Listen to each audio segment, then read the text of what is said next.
नमस्कार दोस्तों, मैं गजेंद्र गंजीर गंजीर ट्यूटोरियल के इस ऑनलाइन ई एजुकेशन प्लेटफॉर्म पर आप सभी का स्वागत करता हूं, अभिनंदन करता हूं। आज हम लोग पुनः आगामी प्रयोगशाला परिचारक के एग्जाम को ध्यान में रखते हुए साइंस के महत्वपूर्ण प्रश्नों को सॉल्व करेंगे और ये इसका 10वां पार्ट है। इसके 9 पार्ट भी ऑलरेडी हमारे यूट्यूब चैनल में अपलोड किए जा चुके हैं, तो अगर आपने नहीं देखा तो बिल्कुल जाकर देखिए। बहुत ही अच्छे प्रश्न थे, आपको आइडिया लग जाएगा कैसा क्वेश्चन आपके एग्जाम में पूछा जाएगा।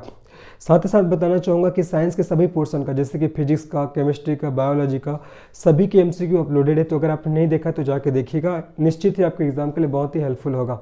तो चलिए फिर आज की इस क्लास का हम लोग शुभारंभ करते हैं। पहला क्वेश्चन देखो, निम्न में से कौन प्राकृतिक ईंधन है?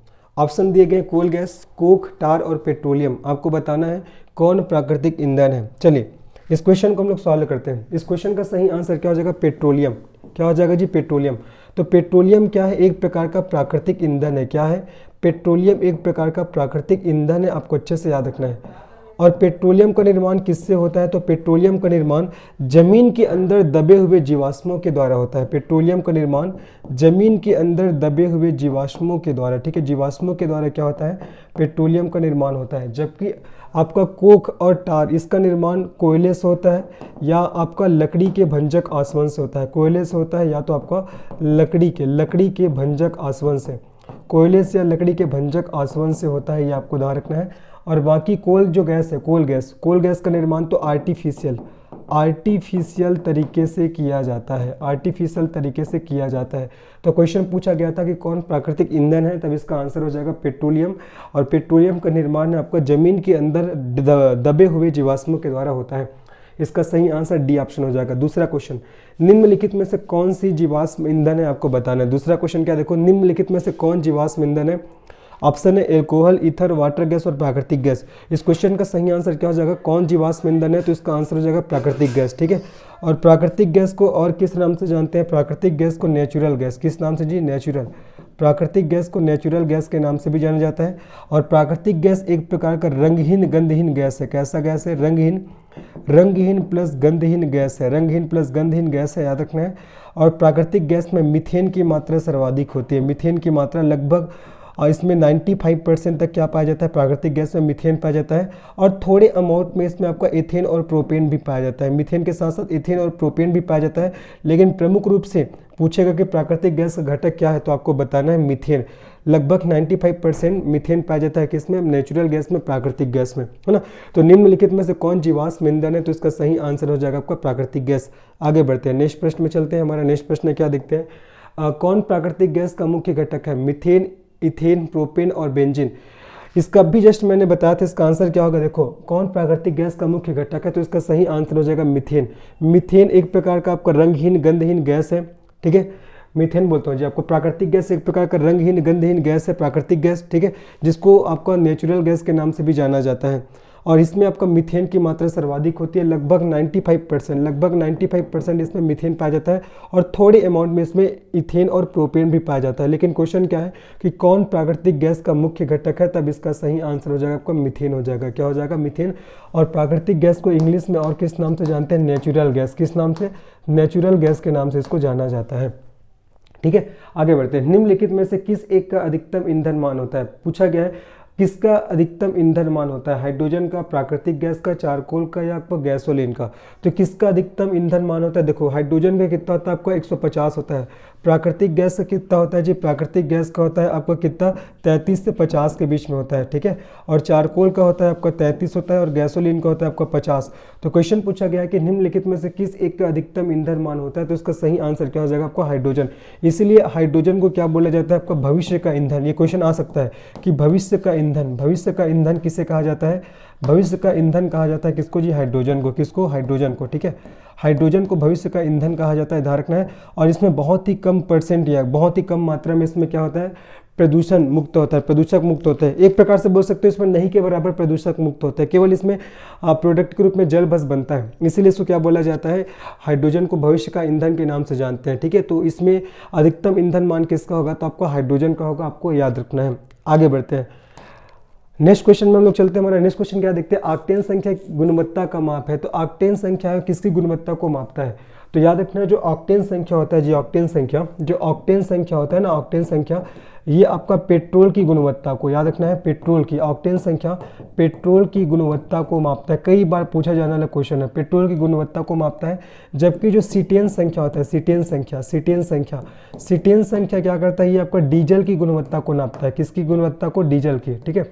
सीटेन संख्या डीजल की गुणवत्ता को नापता है, जबकि आपका ऑक्टेन संख्या होता है वो आपका पेट्रोल की गुणवत्ता को नापता है। इंग्लिश में इसको क्या बोलते हैं? ऑक्टेन नंबर और सीटेन नंबर। तो ऑक्टेन नंबर पेट्रोल की गुणवत्ता को नापता है और जो सीटेन नंबर होता है वो आपका डीजल की गुणवत्ता को नापता है। तो ऑक्टेन संख्या गुणवत्ता का माप है किसका? आपका पेट्रोल का। इसका सही आंसर क्या हो जाएगा? आपका बी आ जाएगा।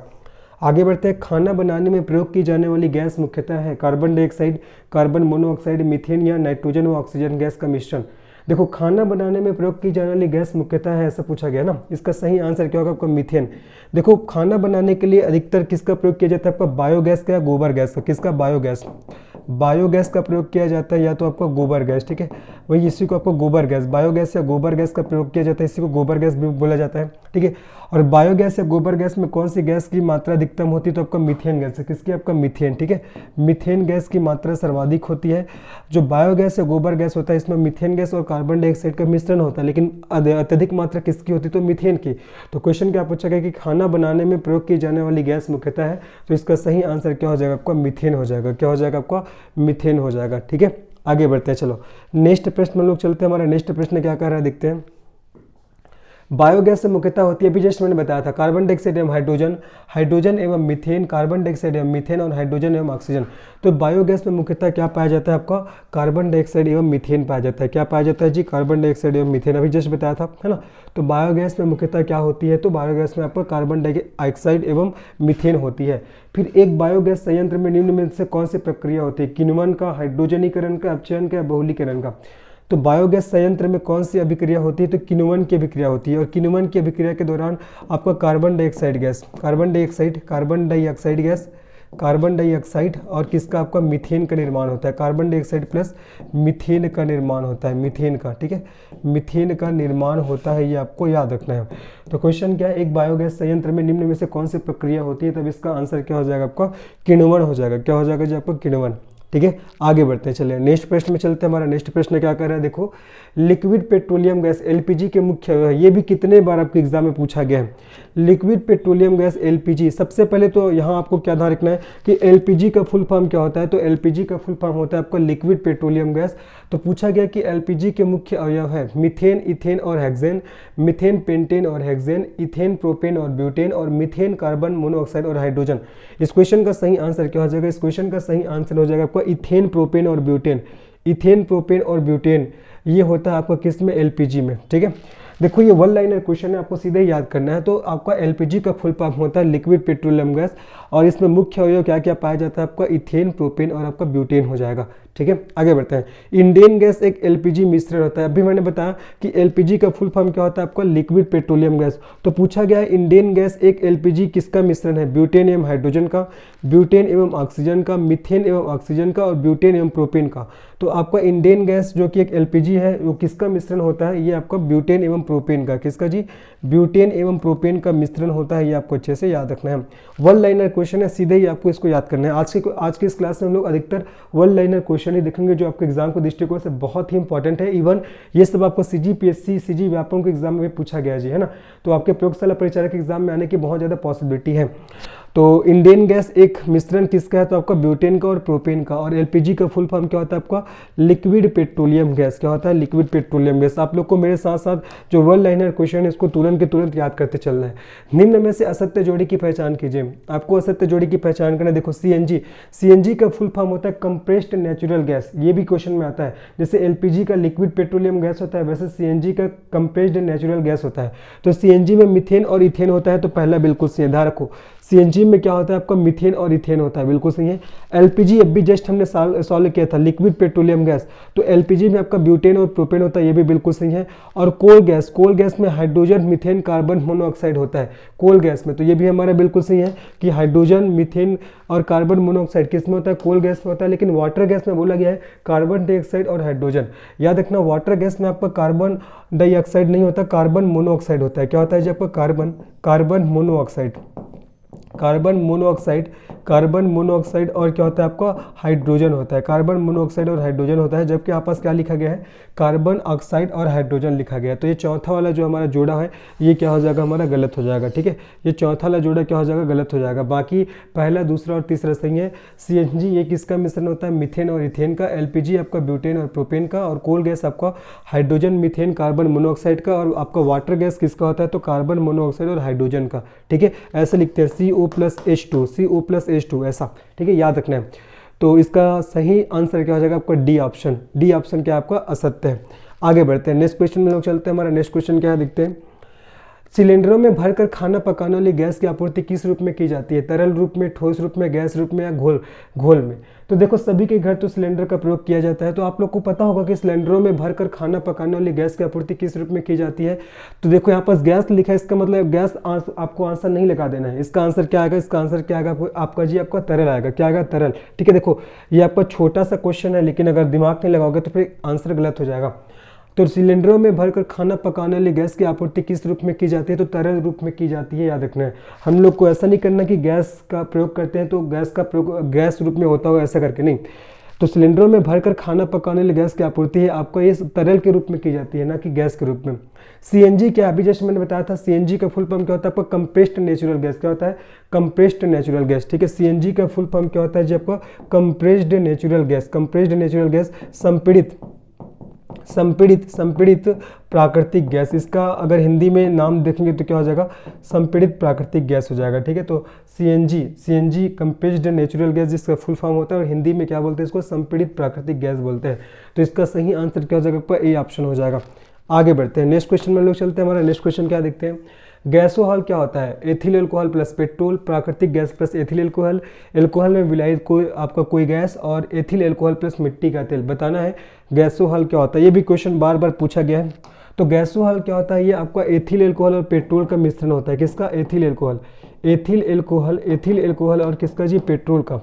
गैसोहॉल एथिल अल्कोहल और पेट्रोल का मिश्रण होता है, जिसमें आपका एथिल अल्कोहल की मात्रा 10% होती है और पेट्रोल की मात्रा आपका 90% होता है। कितना, 90%, ठीक है। ये इसका प्रयोग गैसोहॉल का प्रयोग आपका रेसिंग कार वगैरह में किया जाता है। तो गैसोहॉल एथिल अल्कोहल और पेट्रोल का मिश्रण होता है, जिसमें एथिल अल्कोहल की मात्रा 10% या 10% होता है, जबकि पेट्रोल की मात्रा कितना होता है आपका 90% होता है। टेट्रा इथाइल लेड पेट्रोल में मिलाया जाता है, क्यों, इसे जमने से बचाने के लिए, या इसका इस फूलिंग बिंदु बढ़ाने के लिए, या तीसरा इसकी एंटी नॉकिंग रेटिंग को बढ़ाने के लिए, या चौथा इसका क्वथनांक बढ़ाने के लिए। बताना है टेट्रा इथाइल लेड पेट्रोल में क्यों मिलाया जाता है, ये भी क्वेश्चन बार बार पूछा जाता है। तो बताना है इसका सही आंसर क्या होगा। तो टेट्रा इथाइल लेड पेट्रोल में क्यों मिलाया जाता है, इसका आंसर हो जाएगा इसकी एंटी नॉकिंग रेटिंग, अर्थात अपस्फोटन दर को बढ़ाने के लिए। पेट्रोल की एंटी नॉकिंग जो रेटिंग है उसको बढ़ाने के लिए क्या मिलाया जाता है, उसमें टेट्रा इथाइल लेड है उसको मिलाया जाता है, याद रखना है। आगे बढ़ते हैं, चलिए नेक्स्ट क्वेश्चन में लोग चलते हैं। हमारा नेक्स्ट क्वेश्चन क्या देखते हैं। निम्न पदार्थों में से कौन सा पदार्थ खाने की वस्तुओं के परिरक्षण में प्रयोग होता है, citric acid, potassium chloride, sodium benzoate या सोडियम क्लोराइड। तो बताना है कौन सा पदार्थ खाने की वस्तुओं के परिरक्षण में प्रयोग होता है। देखो साइट्रिक एसिड तो आपका सिट्रस फ्रूट्स में पाया जाता है ना, सिट्रस जो फल होते हैं उसमें पाया जाता है, जैसे कि नींबू हो गया, संतरा हो गया, मौसम्बी हो गया, इन सब में आपको साइट्रिक एसिड पाया जाता है। तो इसका सही आंसर क्या हो जाएगा, इसका सही आंसर हो जाएगा आपका सोडियम बेंजोएट, क्या हो जाएगा सोडियम बेंजोएट, ठीक है। तो सोडियम बेंजोएट का प्रयोग आपका वस्तुओं के परिरक्षण में होता है, किसमें होता है, वस्तुओं के परिरक्षण में, ठीक है।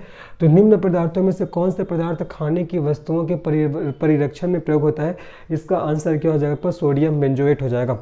फिर फलों के रस को सुरक्षित रखने के लिए निम्नलिखित में से किसका उपयोग किया जाता है, सेम इसका आंसर होगा acetic acid, formic acid, sulphuric acid या सोडियम बेंजोएट। तो फलों के रस को भी सुरक्षित रखने के लिए आपका सोडियम बेंजोएट का प्रयोग किया जाता है, किसका जी आपका सोडियम बेंजोएट का ध्यान रखना है। बाकी देखो एसिटिक एसिड किस में पाया जाता है, आपका सिरका में पाया जाता है। फार्मिक एसिड किस में पाया जाता है, आपका चींटी के डंक में पाया जाता है ना। इसके साथ साथ मैंने बता दिया कि साइट्रिक एसिड आपका सिट्रस वाले फ्रूट्स में, जैसे कि आपका संतरा, मौसम्बी है ना, इन सब में आपका साइट्रिक एसिड पाया जाता है, इसको भी आपको ध्यान रखना है, ठीक है। लैक्टिक एसिड बोलेगा तो आपका दही में पाया जाता है, ठीक है, लैक्टिक एसिड दही में पाया जाता है, इसको भी आपको याद रखना है। टार्टरिक एसिड आपका इमली और अंगूर में पाया जाता है, ठीक है। स्कार्बिक एसिड आपका आंवला में पाया जाता है। तो इन सभी बातों को भी आपको ध्यान रखना है। तो फलों के रस को सुरक्षित रखने के लिए निम्नलिखित में से किसका उपयोग किया जाता है, तो सोडियम बेंजोएट का उपयोग किया जाता है। आगे बढ़ते हैं, नेक्स्ट प्रश्न में चलते हैं।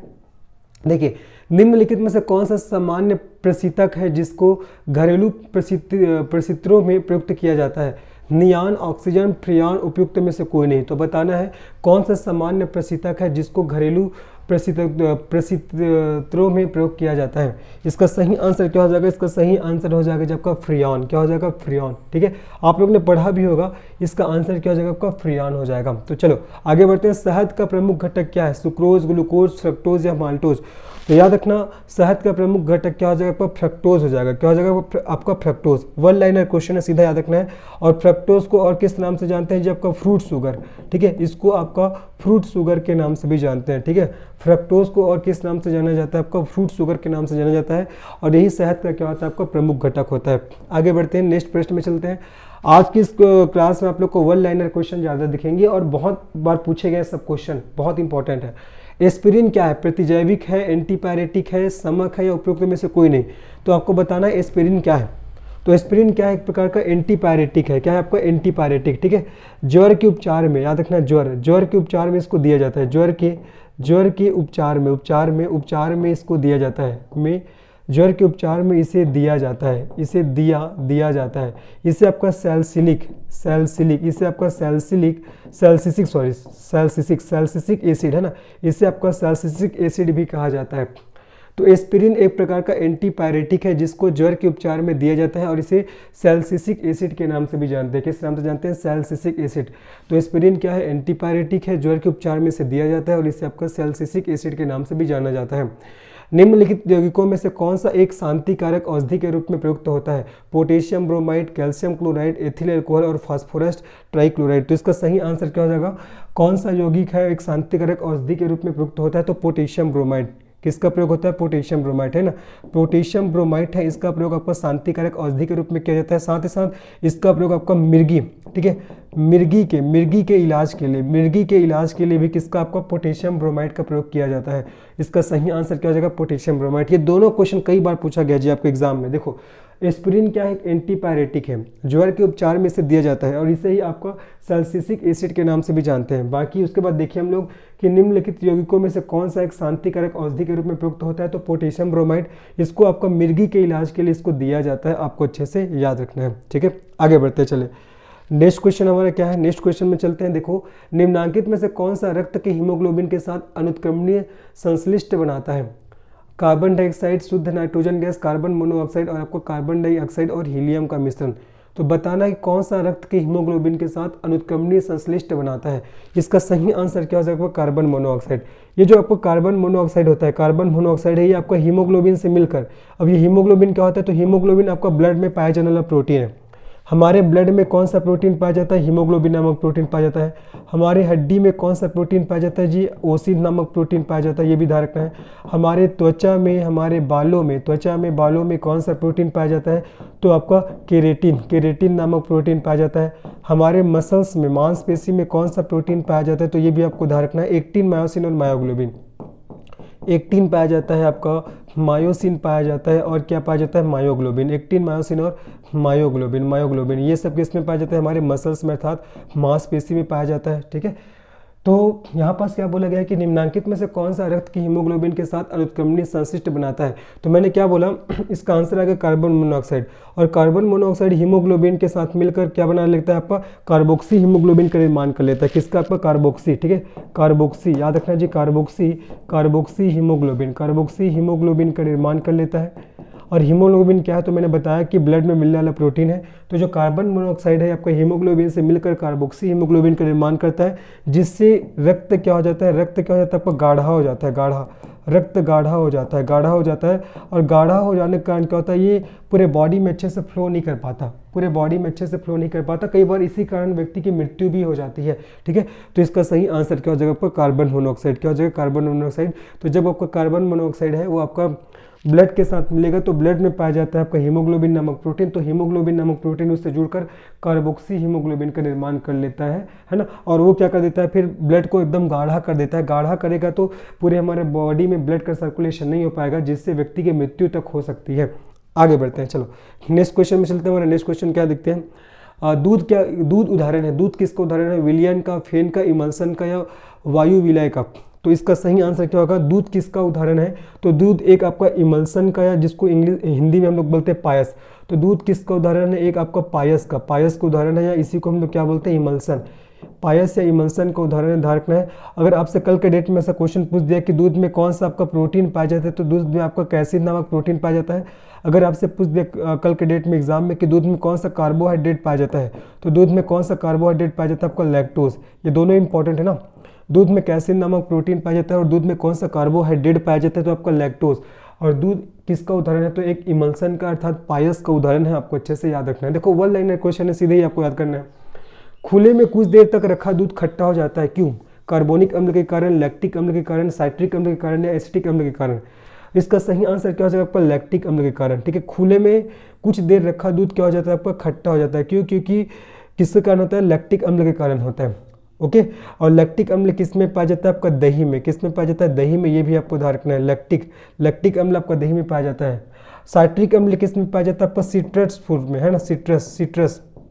सिट्रस फ्रूट्स में, अर्थात सिट्रस फलों में, जैसे कि आपका नींबू हो गया, आपका संतरा हो गया, आपका मौसम्बी हो गया, इन सब में आपका साइट्रिक एसिड या साइट्रिक अम्ल पाया जाता है। एसिटिक अम्ल किस में पाया जाता है? ये पाया जाता है जो आपका सिरका में। एसिटिक अम्ल सिरका में पाया जाता है, आपको ध्यान रखना है। और खुले में कुछ देर रखा दूध है वो खट्टा हो जाता है लैक्टिक अम्ल के कारण। किसके कारण? लैक्टिक अम्ल के कारण। ओके, आगे बढ़ते हैं। चलिए अब इसके बाद हम लोग चलते हैं हमारे नेक्स्ट प्रश्न में। हमारा नेक्स्ट प्रश्न क्या कर रहा है देखते हैं। नेक्स्ट प्रश्न कह रहा है कि प्राचीन काल से दही जमाने की प्रक्रिया में निम्न जीव की आवश्यकता होती थी: जीवाणु, विषाणु, कवक और प्रोटोजोआ। तो प्राचीन काल से दही जमाने की प्रक्रिया में आपका लैक्टोबिलस नामक जीवाणु, याद रखना है लैक्टोबिलस। ठीक है, इसका सही आंसर क्या हो जाएगा आपको? लैक्टोबिलस नामक आपका जीवाणु की आवश्यकता होती थी। तो इसका सही आंसर क्या हो जाएगा आपका? जीवाणु हो जाएगा।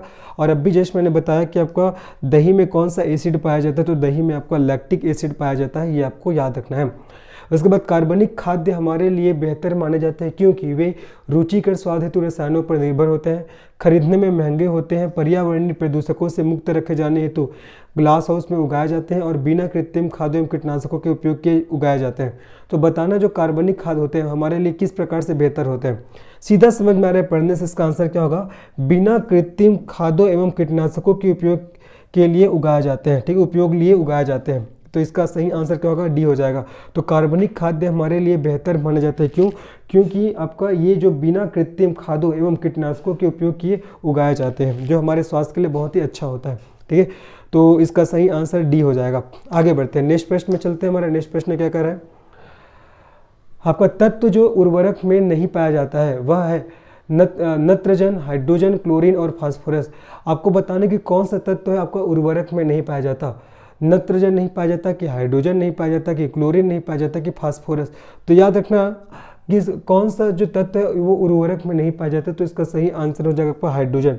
हाइड्रोजन वो उर्वरक में नहीं पाया जाता, बाकी आपका नत्रजन अर्थात नाइट्रोजन, क्लोरीन और फास्फोरस ये आपका पाया जाता है। बाकी आपका हाइड्रोजन है वो नहीं पाया जाता है। ओके, यूरिया क्या है? एक नाइट्रोजन युक्त कार्बनिक यौगिक, एक नाइट्रोजन युक्त अकार्बनिक यौगिक और एक पादप हार्मोन और एक ऊर्जा शोषी पदार्थ।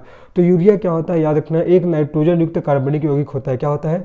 एक नाइट्रोजन युक्त कार्बनिक यौगिक होता है।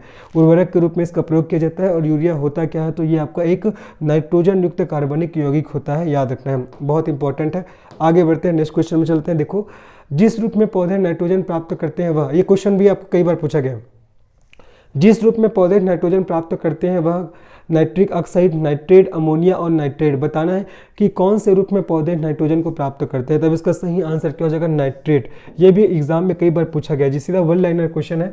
जो पौधे होते हैं वो आपका नाइट्रेट के रूप में हाइड्रोजन को प्राप्त करते हैं। ठीक है, निम्न में से कौन रासायनिक उर्वरक नहीं है? Urea, sodium sulphate, super phosphate और पोटेशियम नाइट्रेट। तो देखो, पोटेशियम नाइट्रेट तो है रासायनिक उर्वरक, सुपर फास्फेट भी रासायनिक उर्वरक है, यूरिया भी आपका रासायनिक उर्वरक है। तो जो सोडियम सल्फेट होता है ये आपका रासायनिक उर्वरक नहीं है। तो इसका सही आंसर क्या हो जाएगा आपका? Sodium sulphate. तो कौन रासायनिक उर्वरक नहीं है? इसका आंसर क्या आ जाएगा? जो आपका सोडियम सल्फेट नहीं है, बहुत इंपॉर्टेंट है। आगे बढ़ते हैं, पर्णीय छिड़काव के लिए सबसे प्रचलित उर्वरक है sodium nitrate, ammonium chloride, urea और डीएपी। बताना है पर्णीय छिड़काव मतलब पत्तों में छिड़काव के लिए सबसे प्रचलित उर्वरक कौन सा है। इसका सही आंसर होगा, जो ग्रामीण अंचल से होंगे उसमें उन लोग को अच्छे से पता होगा, पर्णीय छिड़काव के लिए सबसे प्रचलित उर्वरक कौन सा है, तो आपका यूरिया हो जाएगा। क्या हो जाएगा आपका यूरिया, ठीक है। ये आपका एक नाइट्रोजन युक्त क्या है उर्वरक है, नाइट्रोजन युक्त क्या है आपका एक उर्वरक है, ये भी आपको अच्छे से याद रखना है। तो पर्णीय छिड़काव के लिए सबसे प्रचलित उर्वरक कौन सा है, यूरिया हो जाएगा।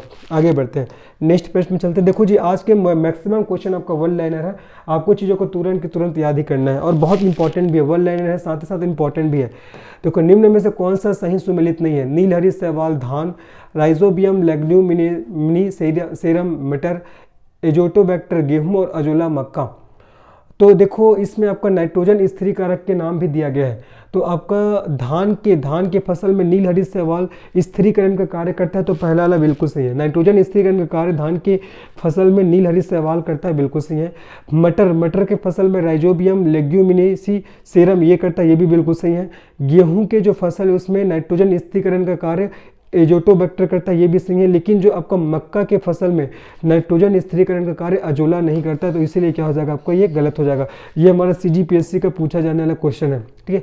तो कौन सा सही सुमेलित नहीं है आपको बताना है, इसमें से आपका डी ऑप्शन हो जाएगा। बाकी धान की फसलों में नाइट्रोजन स्थिरीकरण का कार्य कौन करता है, नीलहरी शैवाल, और मटर के आपका फसलों में राइजोबियम लेग्यूमिनी सेरम ये करता है, और गेहूं की फसल में एजोटोबैक्टर करता है, ठीक है, याद रखना है। आगे बढ़ते हैं, मच्छर भगाने वाली दवाओं में सक्रिय रसायन क्या है, एलिथिन है कि एट्रोपिन है या 2 प्रोपाक्सीफिनाइल है या बेंजीन हेक्साक्लोरोफिल है।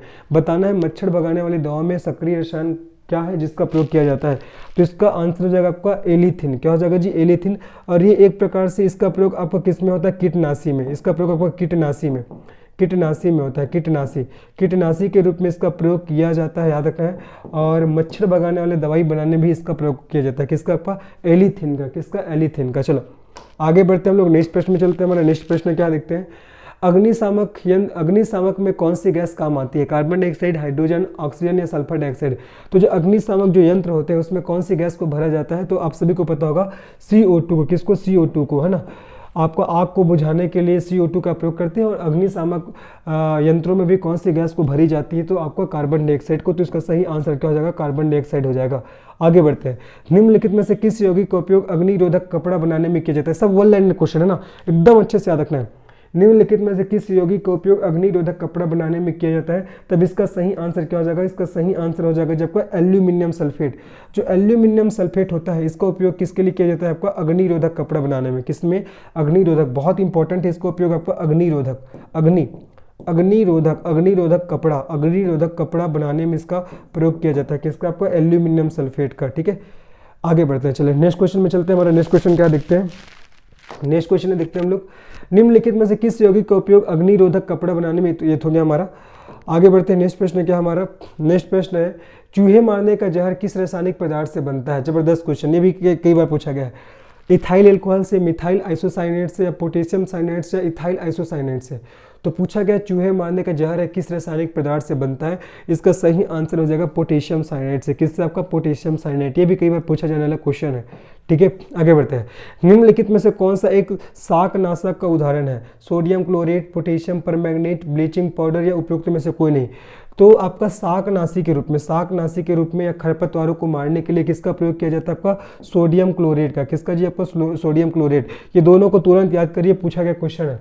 चूहे मारने का जहर किस रासायनिक पदार्थ से बनता है, तो आपका पोटेशियम साइनाइड से।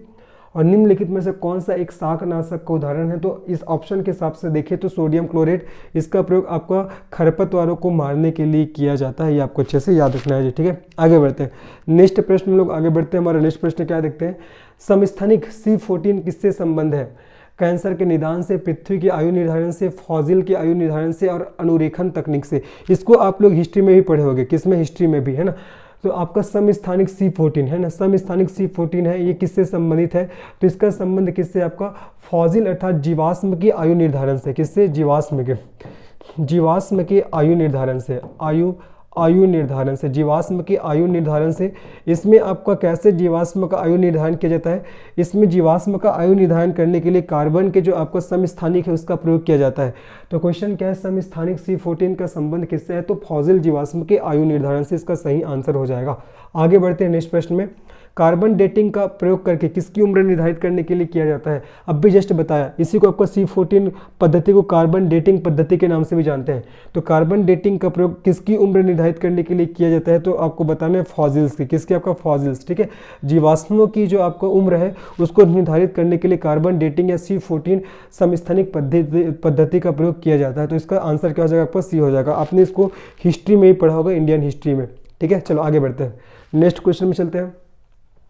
निम्नलिखित में से किसे भविष्य की धातु कहा जाता है, तांबा, टाइटेनियम, लोहा और एल्यूमिनियम। जबरदस्त क्वेश्चन है, ये भी वन लाइनर क्वेश्चन है। देखो, निम्नलिखित में से किसे भविष्य की धातु कहा जाता है, तब इसका आंसर जाएगा टाइटेनियम। टाइटेनियम क्या है, एक प्रकार से ये आपका स्टील से मजबूत मिश्र धातु है। स्टील से हल्का भी होता है और स्टील से मजबूत भी होता है, ठीक है। तो इसीलिए इसको क्या कहा जाता है, भविष्य की धातु बोला जाता है। तो इसका सही आंसर क्या हो जाएगा, टाइटेनियम। तो टाइटेनियम क्या होता है, ये आपका स्टील से मजबूत भी होता है ना, और स्टील से हल्की भी होता है और मिश्र धातु होता है। इसको आपका भविष्य का धातु कहा जाता है। निम्नलिखित में से कौन सुमेलित नहीं है, मैग्नीशियम का प्रयोग आतिशबाजी में होता है, सही है। यूरेनियम का प्रयोग परमाणु बम में होता है, देखो मैग्नीशियम का प्रयोग आतिशबाजी में होता है, बिल्कुल सही है। यूरेनियम का प्रयोग परमाणु बम में होता है, बिल्कुल सही है। सिल्वर का प्रयोग इलेक्ट्रिक बल्ब में होता है, क्या नहीं होता भैया, इलेक्ट्रिक बल्ब में तो आपका टंगस्टन, ठीक है, टंगस्टन का प्रयोग होता है। जबकि यहाँ पर सिल्वर लिखा गया तो ये आपका तीसरा वाला जोड़ा क्या हो जाएगा, हमारा गलत हो जाएगा। और जिंक का प्रयोग आपका गैल्वेनीकरण में है ना, गैल्वेनीकरण को गैल्वेनिनाइजेशन के नाम से भी जानते हैं। तो जिंक का उपयोग आपका गैल्वेनीकरण में किया जाता है। तो चौथा भी हमारा बिल्कुल सही है। तो बताना कौन सुमेलित नहीं है, तो आपका तीसरा वाला जोड़ा सुमेलित नहीं है, क्योंकि इलेक्ट्रिक बल्ब में तो टंगस्टन का प्रयोग करते हैं, जबकि यहाँ पर ऑप्शन में दिया गया आपका सिल्वर, इसीलिए आपको तीसरा जोड़ा क्या हो जाएगा, गलत हो जाएगा। आगे बढ़ते हैं, नेक्स्ट प्रश्न क्या कर रहा है देखते हैं। रासायनिक दृष्टि से सिंदूर क्या होता है, calcium carbonate, potassium nitrate, mercuric sulphide, sodium chloride. ये CGPSC में पूछा जाने वाला क्वेश्चन है। रासायनिक दृष्टि से सिंदूर क्या होता है, तो सिंदूर क्या होता है, याद रखना है आपका मर्क्यूरिक सल्फाइड। क्या होता है, आपका मर्क्यूरिक सल्फाइड होता है, याद रखना है, ठीक है। जो आपका सिंदूर होता है ये क्या होता है, मर्क्यूरिक सल्फाइड। इसको याद कर लो, क्योंकि आपका PSC में पूछे जाने वाला क्वेश्चन यहाँ पर बार बार इसको कॉपी करता है, ठीक है। तो रासायनिक दृष्टि से सिंदूर क्या होता है, तो मर्क्यूरिक सल्फाइड होता है, अच्छे से याद रखना है। लाल स्याही किससे बनाई जाती है, फिनाल से, एनिलीन से, कांगोरेट्स या इयोसिन से। तो इसका सही आंसर क्या हो जाएगा, लाल स्याही किसके द्वारा बनाया जाता है, तो लाल स्याही को बनाया जाता है इयोसिन के द्वारा। किसके द्वारा जी, आपका इयोसिन। ये वन लाइनर क्वेश्चन है ना, दोनों को याद करो। रासायनिक दृष्टि से सिंदूर किससे बोला जाएगा, मर्क्यूरिक सल्फाइड को सिंदूर बोला जाता है। दूसरा, लाल स्याही किससे बनाया जाता है, तो आपका इयोसिन से बनाते हैं। किससे बनाते हैं, इयोसिन से। दोनों पूछा गया क्वेश्चन है जी। आगे बढ़ते हैं, इसमें से ऊपर वाला क्वेश्चन हमारा CGPSC पूछ चुका है। आगे बढ़ते हैं, सही सुमेलित नहीं है, एसीटोन नाखून पॉलिश अपसारक। पहला तो बिल्कुल सही है, एसीटोन का प्रयोग आपका नाखून पॉलिश अपसारक के रूप में करते हैं। कार्बन टेट्राक्लोराइड का उपयोग अग्निशामक में करते हैं। हाइड्रोजन पेरोक्साइड का उपयोग घाव की मरहम पट्टी के लिए करते हैं। लेकिन आपका द्रव ऑक्सीजन, इसका प्रयोग प्रशीतक के रूप में करते हैं, क्या नहीं। प्रशीतक के रूप में तो किसका प्रयोग किया जाता है जी, आपका द्रव अमोनिया का। किसका, द्रव अमोनिया, ठीक है। प्रशीतक के रूप में आपका द्रव अमोनिया का प्रयोग किया जाता है, जबकि यहाँ पास क्या बोला गया है, आपका द्रव ऑक्सीजन का। तो ये वाला जोड़ा क्या हो जाएगा, गलत हो जाएगा। बाकी आपको तीन चीज़ों के बारे में और जानकारी प्राप्त हो गया कि एसीटोन का प्रयोग आपका नाखून पॉलिश अपसारक के रूप में किया जाता है। कार्बन टेट्राक्लोराइड का प्रयोग अग्निशामक यंत्रों में होता है। साथ ही साथ अग्निशामक यंत्रों में आपका क्या, CO2 का प्रयोग भी होता है, ठीक है। उसके बाद है हाइड्रोजन पेरोक्साइड, घावों की मरहम पट्टी करने के लिए इसका प्रयोग होता है। और आपका द्रव अमोनिया का प्रयोग प्रशीतक के रूप में होता है, जबकि यहाँ पास ऑप्शन में द्रव ऑक्सीजन दिया, इसलिए गलत हो जाएगा। फिर निम्न में से कौन सा एक युग्म में सुमेलित नहीं है, कौन सा युग्म में सुमेलित नहीं है बताना है। देखो, पोटेशियम क्लोरेट माचिस, मैग्नीज डाइऑक्साइड शुष्क सेल, हाइड्रोक्लोरिक एसिड संचायक सेल और यूरेनियम परमाणु बम। बताना है कौन सा युग्म सुमेलित नहीं है। देखो, माचिस में तो आपका फास्फोरस पाया जाता है, जबकि इसमें पोटेशियम क्लोराइड दिया गया, तो ये आपका पहला गलत हो जाएगा। बाकी आपका शुष्क सेल में मैग्नीशियम डाइऑक्साइड इसका प्रयोग होता है, ये आपका बिल्कुल सही है। संचायक सेल, सीसा संचायक सेल में हाइड्रोक्लोरिक एसिड का प्रयोग नहीं होता। किसका प्रयोग होता है, आपका सल्फ्यूरिक एसिड, H2SO4 का प्रयोग होता है जी। ध्यान रखो, क्या क्या चीज़ मैंने बताया। शुष्क सेल में तो मैग्नीज डाइऑक्साइड का प्रयोग होता है, बिल्कुल सही है। लेकिन जो सीसा संचायक सेल होता है ना, इसमें हाइड्रोक्लोरिक एसिड का प्रयोग नहीं होता है, इसमें H2SO4 सल्फ्यूरिक एसिड का प्रयोग होता है। तो तीसरा वाला जोड़ा भी आपको असत्य है। और पहला वाला देखो, पोटेशियम क्लोराइड, इसका प्रयोग माचिस में होता है बोला गया, तो पहला जोड़ा भी गलत है। आपका माचिस में तो आपका किसका, फास्फोरस का प्रयोग होता है। किसका, फास्फोरस का, स्पेशली लाल फास्फोरस का प्रयोग करते हैं, ठीक है। ये तो आपका इसमें से 2 जोड़ा आपका सुमेलित नहीं है, आपका पहला और आपका तीसरा। बाकी मैग्नीज डाइऑक्साइड का प्रयोग स्विस के सेल में होता है और यूरेनियम का प्रयोग परमाणु बम बनाने में होता है। तो आपका दूसरा और चौथा सही है, बी और डी, और ए और सी क्या हो जाएगा इसमें आपको गलत हो जाएगा। और जो चीज़ मैंने बताया ध्यान रखना है, सीसा संचारक सेल में आपका H2SO4 का प्रयोग होता है, जबकि आपका माचिस में आपका फास्फोरस का प्रयोग किया जाता है। यहाँ पास ऑप्शन में गलत दिया गया है। ठीक है, आगे बढ़ते हैं, नेक्स्ट क्वेश्चन में चलते हैं हम लोग। एक सूखी सेल में कौन सी ऊर्जा पाई जाती है? ये भी एकदम छोटा सा क्वेश्चन है, यहाँ से भी क्वेश्चन पूछा गया था। एक सूखी सेल में कौन सी ऊर्जा पाई जाती है? तो सूखी सेल में आपका रासायनिक ऊर्जा पाया जाता है। कौन सी ऊर्जा पाया जाता है? रासायनिक ऊर्जा। ठीक है, एक सूखी सेल में रासायनिक ऊर्जा पाई जाती है। फिर निम्नलिखित में से किसका उपयोग दिया सलाई के निर्माण में किया जाता है? दिया सलाई के निर्माण में आपका किसका प्रयोग करते हैं? तो लाल फास्फोरस, आपका डाई फास्फोरस, काला फास्फोरस, लाल फास्फोरस या सिंदूरी फास्फोरस। तो किसका प्रयोग किया जाता है दिया सलाई के रूप में? तो लाल फास्फोरस है। किसका जी? लाल फास्फोरस है ना।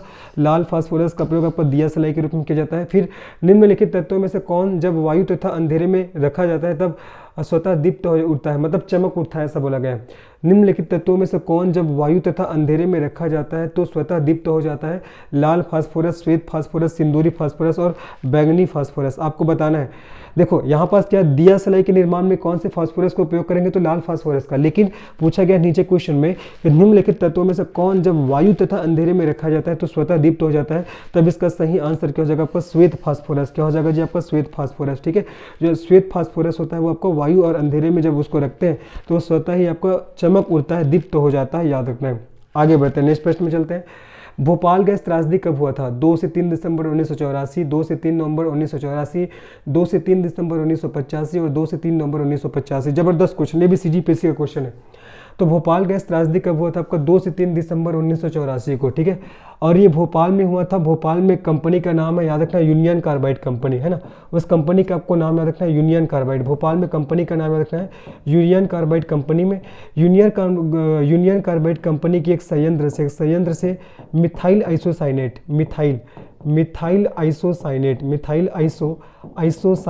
ठीक है, मिथाइल आइसोसाइनेट नामक एक जहरीली गैस का रिसाव हुआ था जिसमें बहुत सारे लोगों की जानें गई थी। तो भोपाल गैस त्रासदी कब हुआ था? तो 2 से 3 दिसंबर 1984। ये आपको अच्छे से याद रखना है जी। ठीक है, आगे बढ़ते हैं, नेक्स्ट क्वेश्चन में चलते हैं। निम्नलिखित में से कौन सा एक यशद पुष्प के नाम से जाना जाता है? ये क्वेश्चन भी कई बार पूछा गया ना, एकदम इंपॉर्टेंट है, याद रखना। निम्नलिखित में से कौन सा एक यशद पुष्प कहलाता है? Zinc bromide, zinc nitrate, zinc oxide या जिंक क्लोराइड? इसका सही आंसर क्या हो जाएगा आपका? Zinc oxide. ठीक है, जिंक ऑक्साइड को आपका यशद पुष्प किस नाम से? यशद पुष्प के नाम से भी जानते हैं। और इसका प्रयोग आपको पाउडर बनाने में, ठीक है, पाउडर बनाने में किया जाता है इसका प्रयोग। यशद पुष्प का प्रयोग, यशद पुष्प के नाम से कौन जाना जाता है आपका? Zinc oxide. ठीक है, और जिंक ऑक्साइड का प्रयोग आपको पाउडर बनाने में किया जाता है। ठीक है, प्रसाधन सामग्री बनाने में किया जाता है। साथ ही साथ औषधि बनाने में भी इसका प्रयोग किया जाता है। किसका? आपका जिंक ऑक्साइड का, जिसको आपको यशद पुष्प के नाम से जानते हैं। एकदम छोटा सा क्वेश्चन है, लेकिन अगर ध्यान नहीं दोगे तो गलत हो जाएगा। यशद पुष्प किससे बोलते हैं? तो आपको जिंक ऑक्साइड को बोला जाता है। अच्छे से इसको याद रखना है जी। आगे बढ़ते हैं, नेक्स्ट क्वेश्चन में चलते हैं। हमारा नेक्स्ट क्वेश्चन क्या देखते हैं? मूत्रालयों के पास प्रायः नाक में चुभने वाली गंध का कारण क्या होता है? सल्फर डाइऑक्साइड, क्लोरीन, अमोनिया या यूरिया? तो मूत्रालयों के पास प्रायः नाक में चुभने वाली गंध का कारण क्या होता है? तो अमोनिया। क्या होता है? अमोनिया। ठीक है, याद रखना, हमारे मूत्र में अमोनिया भी पाया जाता है, यूरिन में। तो उसी कारण क्या होता है? वो तीक्ष्ण गंध करता है, आपको याद रखना है। तो इसका आंसर अमोनिया हो जाएगा। निम्नलिखित में से कौन सा रसायन कृत्रिम वर्षा में प्रयोग होता है? ये भी क्वेश्चन कई बार पूछा गया है। Silver iodide, potassium chloride, calcium carbonate और जिंक आयोडाइड। तो किसका प्रयोग आपको कृत्रिम वर्षा में, आर्टिफिशियल जो आपका रेन है उसमें किया जाता है? तो इसका सही आंसर क्या हो जाएगा? इसका सही आंसर हो जाएगा जो आपका कौन सा रसायन कृत्रिम वर्षा में प्रयोग होता है? सिल्वर आयोडाइड या आपका पोटेशियम क्लोराइड या कैल्शियम कार्बोनेट या जिंक आयोडाइड? तो इसका सही आंसर हो जाएगा आपका सिल्वर आयोडाइड। क्या हो जाएगा आपका? सिल्वर आयोडाइड जी। क्या होगा जी? Silver iodide. ठीक है, अच्छे से याद रखना, अभी क्वेश्चन पूछा गया। आगे बढ़ते हैं, नेक्स्ट क्वेश्चन में चलते हैं। देखो, वन लाइनर क्वेश्चन इसलिए मैं ज़्यादा एक्सप्लेन नहीं कर रहा हूँ ना, सीधा आप लोग को ध्यान रखना है, सीधा क्वेश्चन के आंसर को आप लोग को याद करना है। आगे बढ़ते हैं, नेक्स्ट क्वेश्चन चलता है। निम्नलिखित में से कौन सा युग्म सुमेलित है? सिल्वर आयोडाइड, हार्न सिल्वर, नहीं, silver iodide, horn silver silver iodide होता है क्या? नहीं होता है। हार्न सिल्वर क्या होता है आपका? Silver chloride. हार्न सिल्वर क्या होता है जी आपका? सिल्वर क्लोराइड होता है, सिल्वर क्लोराइड। ये भी ध्यान रखना है, एक क्वेश्चन नहीं है, ये आपका 4 क्वेश्चन है, अच्छे से इसको याद रखना है। सिल्वर आयोडाइड, हार्ड सिल्वर नहीं होता। हार्ड सिल्वर क्या होता है, तो आपका सिल्वर क्लोराइड होता है, ठीक है। कृत्रिम वर्षा, कृत्रिम वर्षा मैंने क्या बताया था, कृत्रिम वर्षा सिल्वर क्लोराइड के कारण होता है क्या, नहीं होता भैया। कृत्रिम वर्षा होता है आपका सिल्वर आयोडाइड के कारण, सिल्वर आयोडाइड। कृत्रिम वर्षा आपका सिल्वर आयोडाइड के कारण होता है, ये आपको ध्यान रखना है। जबकि यहाँ पर सिल्वर क्लोराइड दिया है, तो दोनों आपका गलत है, पहला भी गलत है, दूसरा भी गलत है। हार्ड सिल्वर किसको बोलते हैं, सिल्वर क्लोराइड को बोलते हैं। और आपका कृत्रिम वर्षा किसके द्वारा होता है, तो आपका सिल्वर आयोडाइड के द्वारा होता है। चूहे का विष जिंक फास्फाइड, तो ये बिल्कुल सही है कि आपका चूहे का जो विष होता है आपका जिंक फास्फाइड को चूहे का विष बोलते हैं। तो ये आपका तीसरा वाला जोड़ा हमारा सही है, ये तीसरा हमारा सही है। चौथा आपका देखो जिंक सल्फाइड फिलास्फर ऊन, आपका जिंक सल्फाइड का प्रयोग फिलास्फर ऊन बनाने के लिए नहीं करते, जिंक ऑक्साइड का करते हैं। किसका करते हैं, जिंक ऑक्साइड का, ठीक है। जिंक ऑक्साइड का प्रयोग किया जाता है फिलास्फर ऊन बनाने के लिए। तो ये भी जोड़ा हमारा असत्य है। तो आपको बताना है कौन सा सुमेलित है इसको, तो बताना है इसका सही आंसर क्या हो जाएगा, सी ऑप्शन, है ना। साथ ही साथ याद देखो कि हार्ड सिल्वर क्लोराइड को कहा जाता है AgCl, है ना, इसका फुल फॉर्म हो जाएगा AgCl। उसके बाद कृत्रिम वर्षा किसके द्वारा होता है, आपका सिल्वर आयोडाइड के द्वारा होता है। जबकि यहाँ पास क्या बोला गया है, सिल्वर क्लोराइड, तो गलत हो जाएगा। चूहे का विष आपका जिंक फास्फाइड चूहे का विष का है, ये तो आपका बिल्कुल सही है। और आपका जिंक ऑक्साइड इसका प्रयोग फिलास्फर ऊन में होता है, जबकि यहाँ पर जिंक सल्फाइड का प्रयोग फिलास्फर ऊन में दिया गया है, तो ये आपका गलत हो जाएगा, ठीक है। तो इस प्रकार से आज हमने मोस्टली वन लाइनर क्वेश्चंस देखे। तो अगर आपको ये पसंद आया तो निश्चित ही इस चैनल को सब्सक्राइब करिए, वीडियो को लाइक करिए और अपने दोस्तों को शेयर करिए। साथ ही साथ जितने भी आज हमने वन लाइनर देखे जिसको आपको तुरंत के तुरंत याद करना है, क्योंकि अगर आप लोग एनालिसिस करोगे तो यही सब क्वेश्चन आपके एग्जाम में बार बार पूछे गए हैं। आपके व्यापम में, CGPSC में, NTPC में, CGL में, सब एग्जाम में सब क्वेश्चन पूछे गए। तो सबको एनालिसिस करते हुए इस क्वेश्चन सीरीज को बनाया गया है। हालांकि पूरा वन लाइनर है, लेकिन आपको उसको अच्छे से याद करना है। तो मिलते हैं इसके नेक्स्ट पार्ट में, तब तक के लिए धन्यवाद, बाय।